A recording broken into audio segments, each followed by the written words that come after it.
that once a person's mind is expanded with an idea, it can never be satisfied to going back to where it was. So some of you are going to experience a breakthrough. Some of you are going to go back and look at your dreams and brush them off. Whatever goal that you have in mind, I want that to be a goal that will challenge you, something that will make you stretch. What is it that you looked at some point in time and you decided that you couldn't do it, that you talk yourself out of it? Whatever it is, bring it back out there. How you're going to do it, that will come to you in due time.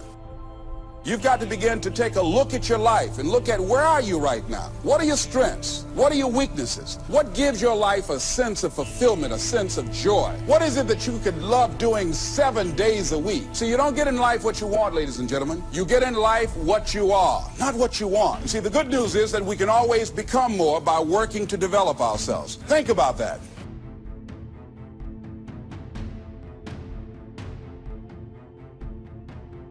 I fought my way up. I fought to get to work. I fought to stand. I fought to carry on. I fought to live. I fought to get out the bed. I fought with my fears, my anxieties. I fought with haters, liars, backbiters, and betrayers. And many times I laid in the bed. I couldn't go to sleep because I was fighting with myself. I fought.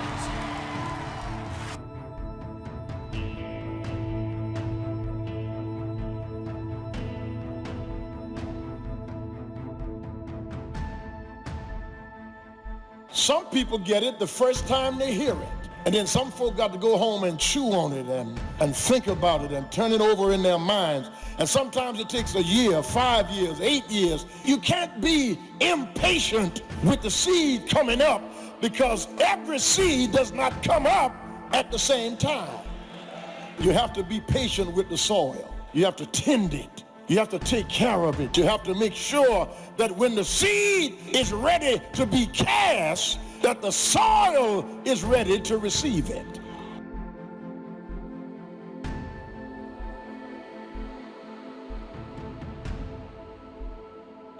I ask you to start that same journey. Let your new skills, new disciplines affect all of the rest. 6/7 of our life was to be devoted to labor and work, to produce a good family, to produce an enterprise. That's the essence of life in its best form first, is to be a producer. What is the reason for the seed and the soil and the sunshine and the rain and the seasons of life and its miracle? What's the reason for all of that? Here it is in a nutshell for your notes. To see what you can do with it. We've got books to read and we've got classes to attend and we've got, things to do and things to learn. And if you put it all together, you can have not only your health, but your fortune. Why not see what you can do with what you've been handed? As basic as seed and soil and sunshine and rain. Only God can create the sunshine, the rain, the seasons, the miracle of life. But here's what humans can do. Recreate those components into a harvest by planting the seed, reaping the rewards in the harvest. We call that recreation. To take your hours and your energy and your life and a bit of skill and actually recreate a career, a future, possibilities, fortune, recreate. I mean, really, how many years ago did you come up with what you could and couldn't do in your life? How many years ago? Most people, if they really look at how they're living their life today, it's based on a set of standards, a set of beliefs that they made choices about 10, 20, 30 or more years ago. I mean, very often we made decisions in our youth or very young about what to believe, about what we were capable of, about who we are as a person, and that becomes the glass ceiling, if you will, that controls us. I'll give you an example. Look at your physical body. Your physical body today is an absolute reflection of only one thing. Not your goals, not your desires, but your standards. Again, the strongest force in the human personality is this need to stay consistent with how we define ourselves. So when you begin to say, what is it that I want to leave? What contribution that I want to begin to make? What difference do I want to make in life? What chances I need to take? What risks do I need to begin to embrace? What fears do I need to step on? What areas of my life am I dead right now? What dreams? You can either live your dreams or live your fears. You have got to get to a point where you say, I'm sick and tired of living like this. There's got to be more. That's when people go out and strike out on their dreams. You don't always get your goals, but you always get your standards. Everybody in life gets their musts. They don't get their shoulds. Most people have a list of shoulds, don't they? Don't you have a list of the shoulds, things you should do, you should follow through on? I should get into the office earlier. I should be, more confident. Whatever your should list is, when you decide something is a must for you, an absolute must, when you cut off any possible, you say, I'm going to find the way, I'm going to make the way. Once you see that you're suffering either early consequences or severe consequences, all you have to do now is shut down that route, pick another destination and start going that way with some easy disciplines that day by day gather momentum, and now one success leads to another, leads to another. All disciplines affect each other. What's interesting about success is starting a new discipline, a couple of new disciplines, and sure enough, once you've gained just a little bit of success in a couple of new disciplines, it'll inspire you to clean up the rest. Each lack of discipline affects the rest. How you gonna show power if you're not up under attack? How you gonna show resistance if something's not trying to pull you over? Resist, resist. Stop being neutral and stop being indifferent. Resist. Take a stand and resist.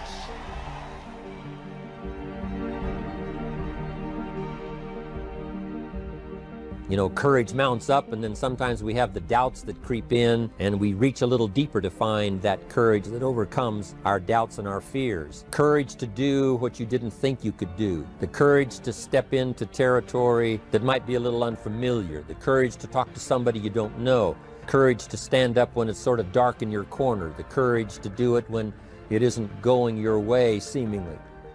Be strong and very courageous. Be strong and very courageous.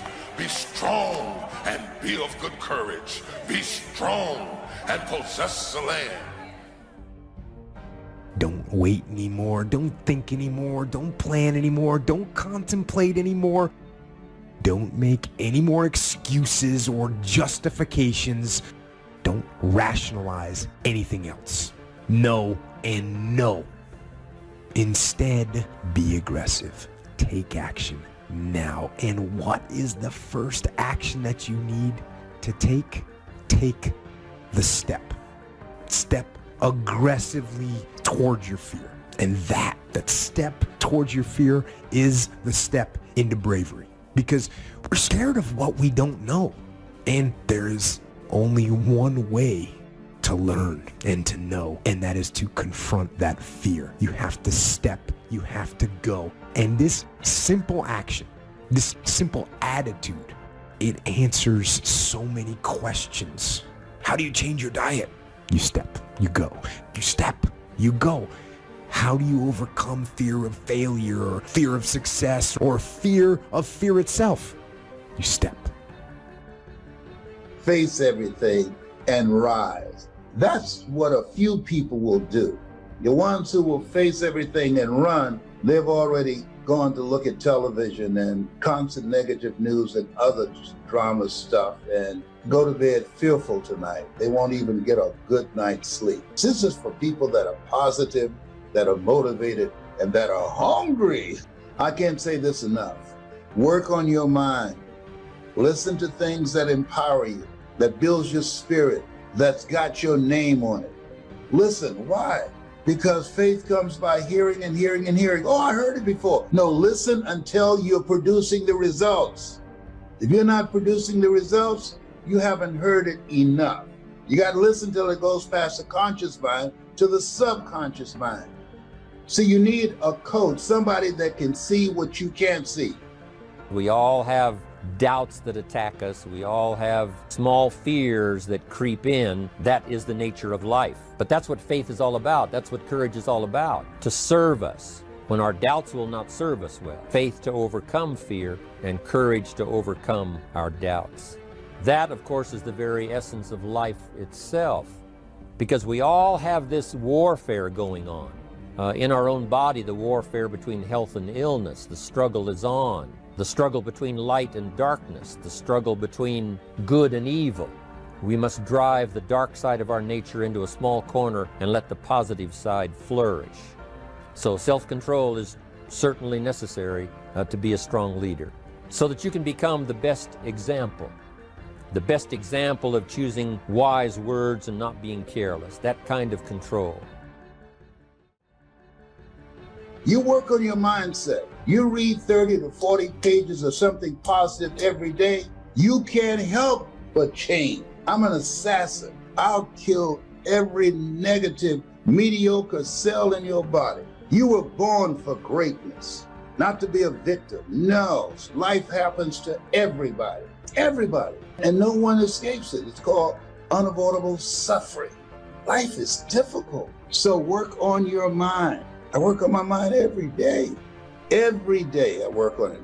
There's a calling on your life, and you're greater than your circumstances. You're greater than anything that has ever happened to you. Indecision is the thief of opportunity. If you don't decide what you're going to do today, the day could get away and you're not very effective. Don't start the day until you have it finished. Is it possible to finish the day before you start it? And the answer is yes. If you don't finish it, the day escapes. And in the morning you say, let's see, what should I do now? In the afternoon you say, hey, time's getting away from me, what should I do now? And now most of the day is lost. Most of the day escapes not being utilized simply because you didn't make those decisions early, at the early part of the day. The decisions we make in the early part of our life sometimes last for a lifetime. If you neglect them and don't make them, sure enough, the time passes. And the opportunity sometimes is diminished, and sometimes you spend a lot of time now catching up simply because you didn't make those early decisions. So it's the decisions at the first of the day, it's the decisions at the early part of the month, it's the decisions at the early part of the year that greatly determines what kind of year you're going to have. The decisions you make at the first chance you see opportunity, those decisions. Then we need decisions to correct poor decisions, to overcome our mistakes. It's possible, of course, for all of us to make unwise decisions. At the end of a few years, we say, that decision cost me too much. Cost me a lot of time, cost me a lot of money. But as long as you're alive, there's still a chance to use new decision power to correct the mistakes of decisions that were bad in the past. All of us have the opportunity to do that, but I think Napoleon was right here too. You got to be definite in making decisions so that the opportunity doesn't pass you by. Take advantage. The people that do that, the people that go against the grain, the people who ignore the naysayers, the haters, the people who turn a deaf ear to people telling them what they can't do. Do what you can do. Give it everything that you have. What are you hungry for? Because when we come out of this, our lives will never be the same again. A lot of people are going to be left behind. A lot of people will be devastated. A lot of people will take themselves out. But a few people, those who are able to rise, a few people, the road to life is straight and narrow, but few there be that find it, because few there be that are hungry. You got to go all out. It takes everything in you. You got to feel that you were chosen for such a time as this. This is an appointment, a divine appointment for your dream. This could be the greatest time you ever live if you control what you focus on, if you find a more empowering meaning, and if you decide to model the actions of those who succeeded before you. It can be the best financial time, the best emotional time, the best spiritual time of your life, but you better take control of your state. And if you think you're going to do it just by today, you're wrong. You're going to need to get yourself some rituals. So you better do the right thing at the right time, and to do that, you better know what season you're in, and to do that, you better learn how to change your state, how to take control of your own conditioning. That's what I live for. A good leader has definite plans. Your plans to be financially secure. You got to have good plans. One more on plans, and that is the plan for your personal development. The plan to be better this year than last year. The plan to take the classes, do everything you possibly can to show personal progress. Not just financial progress, but the progress of personality, the progress of communication skills, the progress in how to deal with people. You need those kind of plans. A plan for personal growth, personal development, a plan to be all that you can possibly be. Got to have good plans. A good leader has the habit of doing more than what he gets paid for. What an incredible philosophy this is. It's what we call the service that you put out like seeds in the ground that doesn't bring the harvest immediately, but the harvest is yet to come. There's no secret to success. There's a system to success. The system works if you work it. If you don't work it, it won't work. But it works if you work it. And that's one four-letter word that most people don't like, that most people won't participate in their own rescue. And there are people who will be presented with an opportunity, who know that they could be laid off at any moment, who know that them keeping their job has nothing to do with how good they are. And yet and still, they'll go to work and have knots in their stomachs, hoping when they open up an email that they have not been told this is your last day. They'll go to work hoping there's not a security guard standing by their desk with a box and say, empty your things in here and take them to the front door and escort them to the parking lot. They go in there hoping it doesn't happen. Why? Because they don't want to do the work. It's an aversion to most people's spirit.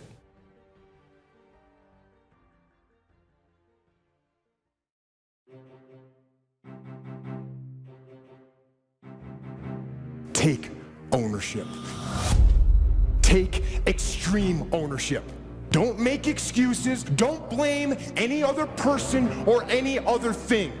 Don't hide your delicate pride from the truth. Everyone took ownership of their mistakes. Everyone took ownership of the problems. Take ownership of your job, of your future, and take ownership of your life. And lead. Lead yourself and your team and the people in your life. Lead them all to victory. There is a certain mentality that is associated with winners because there's a mentality. This is not about money. It's not about anything tangible. There's a mentality that goes along with winning. Trying to learn early the consequences of errors in judgment, poor behavior, and then try to learn from others that have gone down a disastrous road, and sure enough, they suffered the consequences, and you say, wow, then I'm going to change direction because I don't want those consequences.